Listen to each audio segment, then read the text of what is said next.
The Highwayman. By Alfred Noyes. Part 1.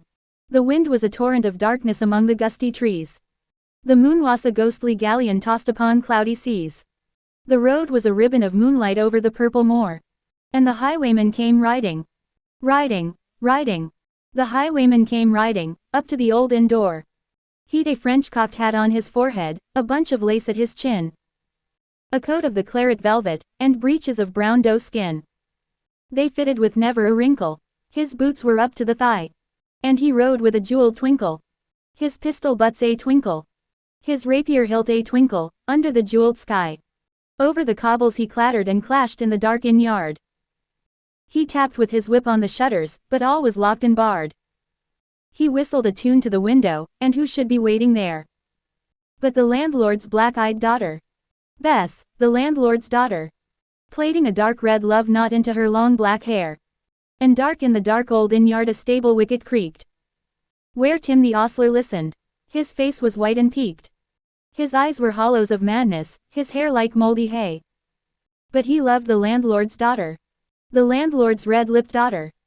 Dumbossadog Hellistand, and he heard the robber say, "One kiss, my bonny sweetheart, I'm after a prize tonight. But I shall be back with the yellow gold before the morning light. Yet, if they press me sharply, and harry me through the day, then look for me by moonlight.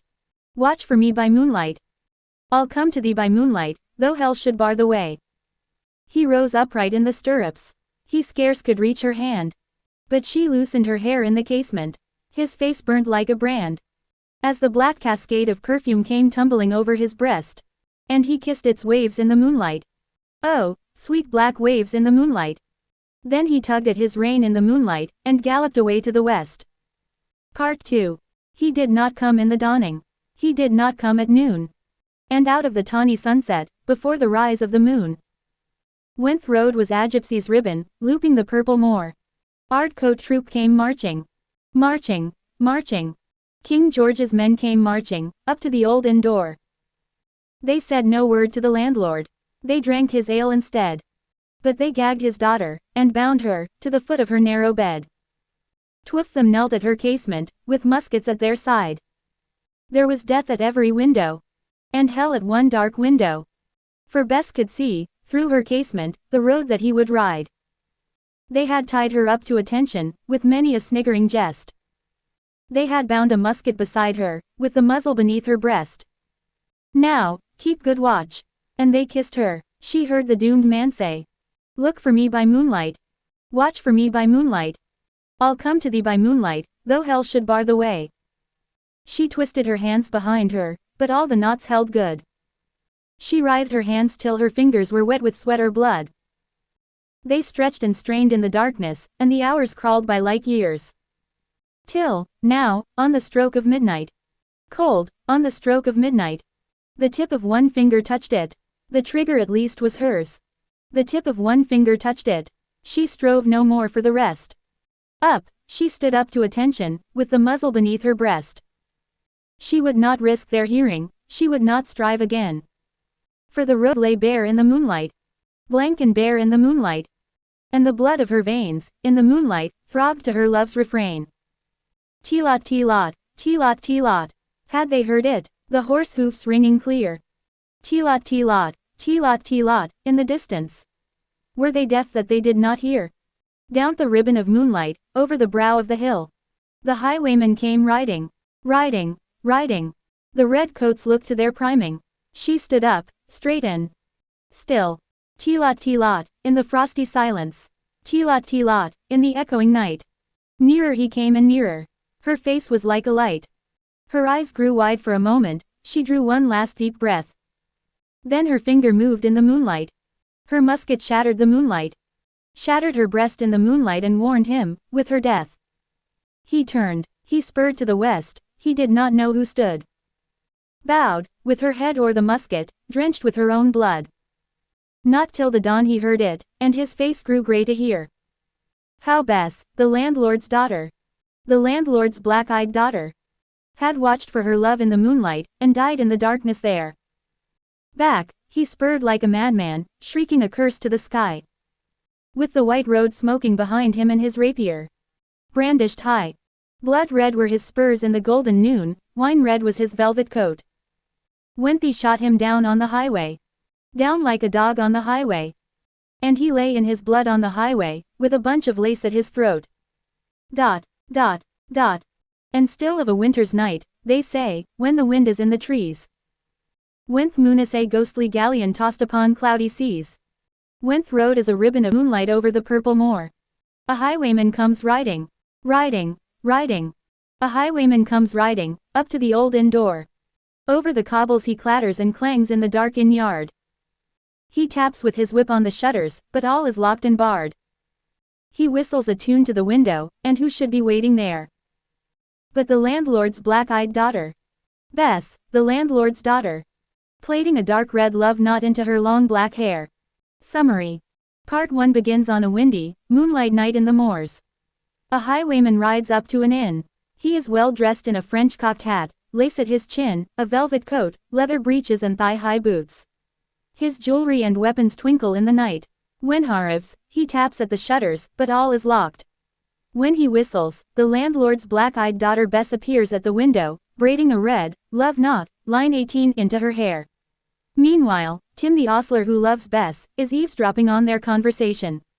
The highwayman asks Bess for a kiss and tells her he plans to steal some gold but will be back before dawn, or by moonlight the next night if they give him trouble. Though he stands on his stirrups he can only reach her hand, so she lets down her long dark hair, which he kisses, then rides off to the west. In Part 2, the highwayman does not arrive at dawn, nor at noon. At sunset, King George's redcoat troops march into town and up to the inn. They drink the landlord's ale and gag his daughter, tying her to the foot of her bed. The men wait in ambush at the windows and from her position, Bess can see the road the highwayman will take into town. The men tied Bess to the bed with a musket pointed under her beast, and teased and kissed her as they told her to keep good watch for the highwayman. In her mind, she knows he is doomed and hears him telling her to watch for him by the moonlight. She struggles for hours to get free but is tightly bound. At midnight, she finally reaches the musket's trigger, which is enough to pull it. She silently stands and watches the empty road. She hears the teelot of the horses' hoofs before the soldiers do and sees the highwayman riding along the road. The redcoats suddenly snap to attention, and she stands tall as he draws nearer and nearer. Taking a final deep breath, she pulls the musket's trigger and shoots herself in the chest. The shot rings out and warns the highwayman of the ambush, so he turns and heads west once more.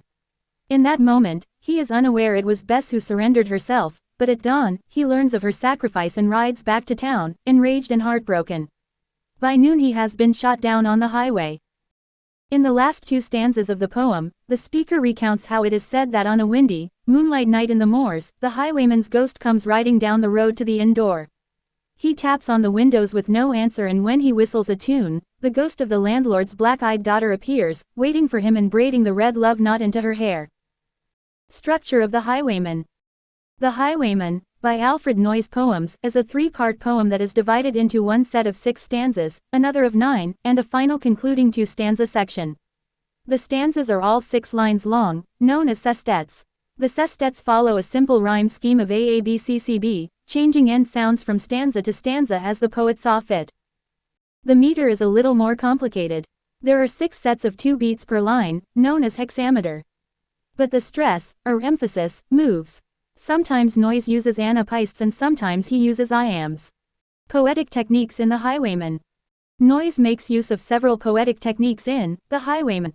These include but are not limited to alliteration, metaphor, simile, personification, onomatopoeia, and enjambment. The first, alliteration, occurs when words are used in succession, or at least appear close together, and begin with the same sound.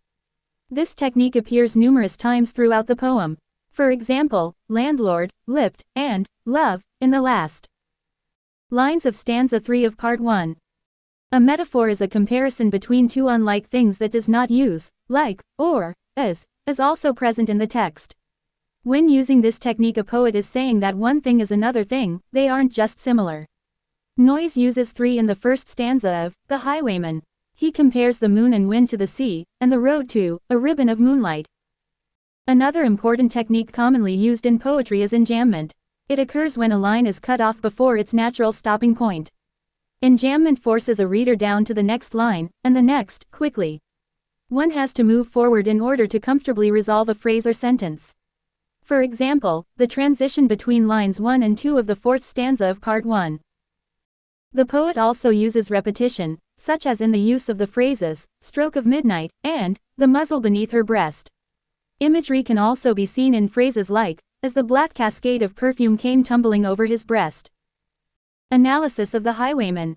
Part 1. Stanza 1. The wind was a torrent of darkness among the gusty trees. Opening parenthesis ellipsis closing parenthesis.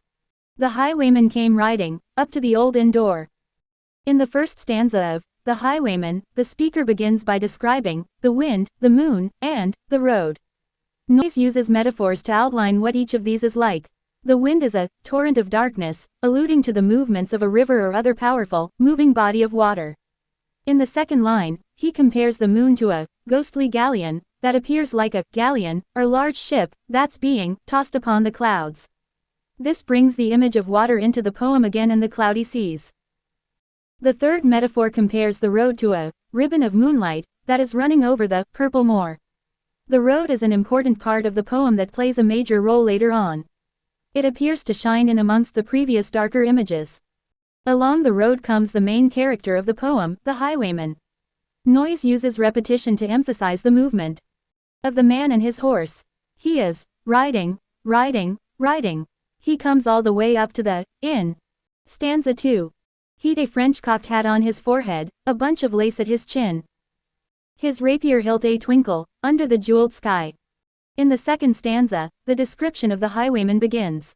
He has a French cocked hat on his forehead, and a bunch of lace at his chin. These phrases refer to his fancy clothes and the lace that's poking out from the top of his shirt. There are no wrinkles, nor could there ever be, in his pants, and he has a jeweled twinkle about him. He is shining with importance. The word twinkle is used 3 times in the last 3 lines to describe his pistols, rapier, and general aspect. Stanza 3. Over the cobbles he clattered and clashed in the dark inn yard. Opening parenthesis ellipsis closing parenthesis. Plaiting a dark red love knot into her long black hair.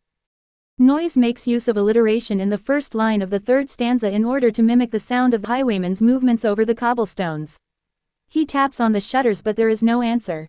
Everything is locked and barred. Instead, he decides to whistle, and luckily for him the landlord's black-eyed daughter, Bess, shows up. She is braiding her hair and she comes out to see him. There is a dark red love knot in her hair that is added as a symbol of her love and her relationship with the man. Stanza 4. And dark in the dark old inn yard a stable wicket creaked. Opening parenthesis ellipsis closing parenthesis. Dumbassadog Hellestand, and he heard the robber say. The fourth stanza introduces the third character into the poem, Tim the ostler. He's the man who takes care of the horses and he's listening to this meeting. He has a white face, eyes that make him appear insane or mad, and hair like moldy hay. This is just one example of the powerful imagery that Noyes makes use of throughout this poem. He, like the highwayman, loves the daughter of the landlord. He listened, eavesdropping, on what the two talk about. There is a great contrast drawn between the lovely daughter, the fancy and confident highwayman, and Tim. Stanza 4. One kiss, my bonny sweetheart, I'm after a prize tonight. Opening parenthesis ellipsis closing parenthesis. I'll come to thee by moonlight, though hell should bar the way. The second to last stanza of this section of the poem contains the words of the highwayman. He's going to go after a prize tonight. This means that he has some robbing that he plans on accomplishing that night, and then he'll be back with the sunrise. His actions and life are clearly romanticized by the poet. The highwayman knows, and tells Bess, that the law might press and follow him through the day and the night. If this is the case, then he's going to wait until night to come and see her again. But he is determined, even if hell should bar the way, to get there. No matter what, he'll come back. Stanza 6. He rose upright in the stirrups. He scarce could reach her hand. Opening parenthesis ellipsis closing parenthesis. Then he tugged at his rein in the moonlight, and galloped away to the west. The sixth stanza describes his actions once more. He tries to reach up and touch her and he can just barely. The two are separated by their distance but come together through their mutual love. She lets down her hair and he blushes at the scent of her. He kisses her hair in the darkness of the night. The word, moonlight, is used 3 times in this stanza, emphasizing light but also darkness. It helps to create a specific atmosphere for these events to play out in. The last line describes him riding off to the west in order to accomplish what he needs to. He goes into the west, not a good symbol for one who wants to come back.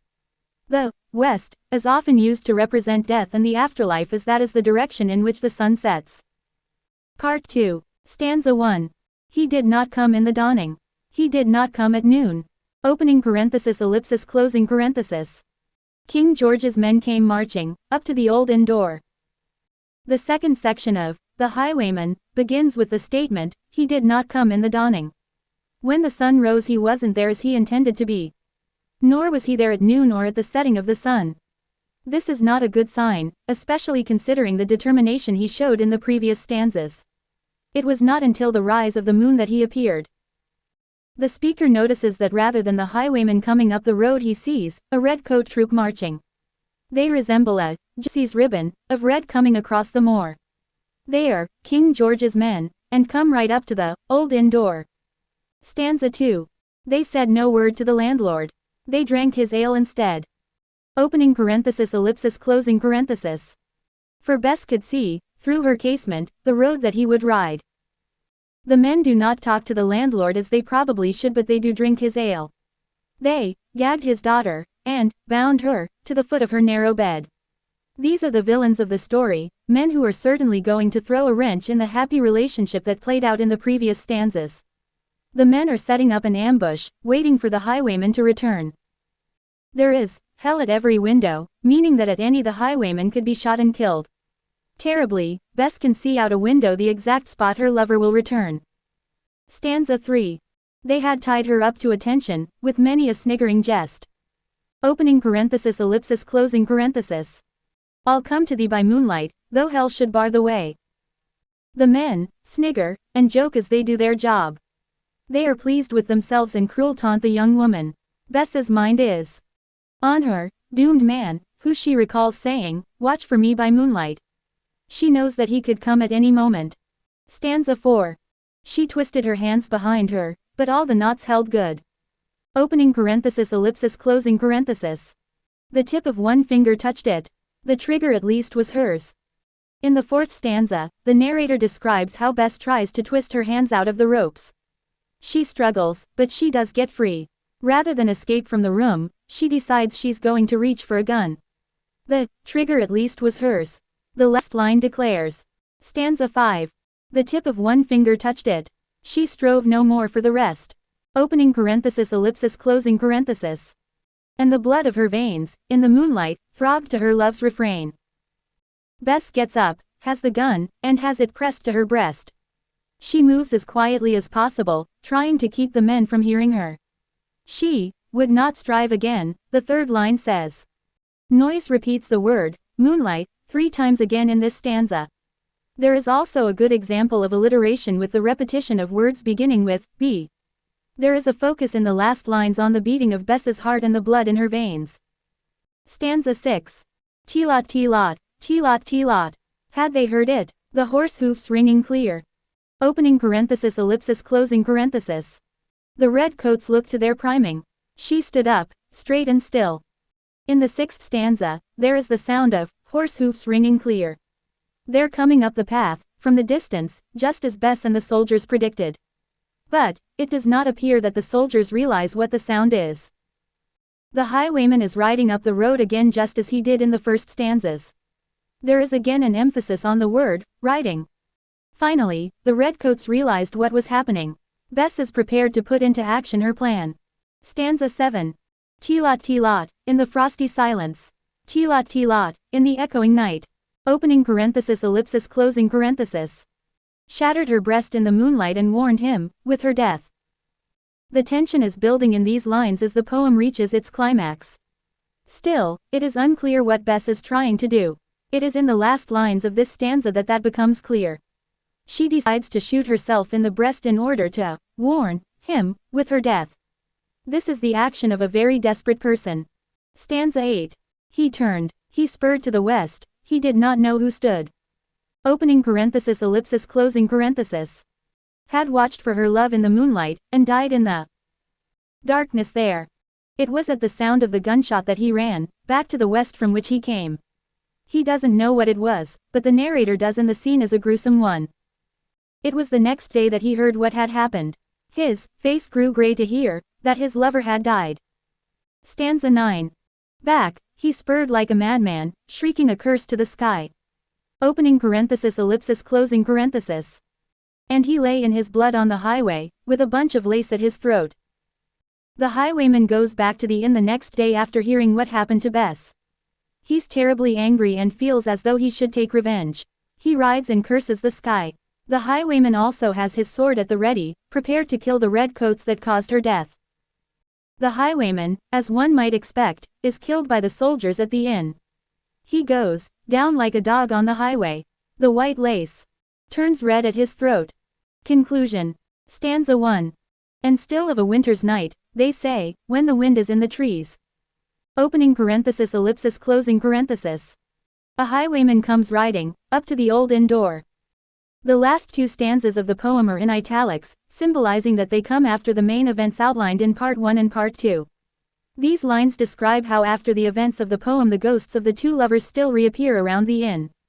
When the wind is in the trees, and the environment is in the right state, as it was at the beginning of the poem, the highwayman comes back as he used to.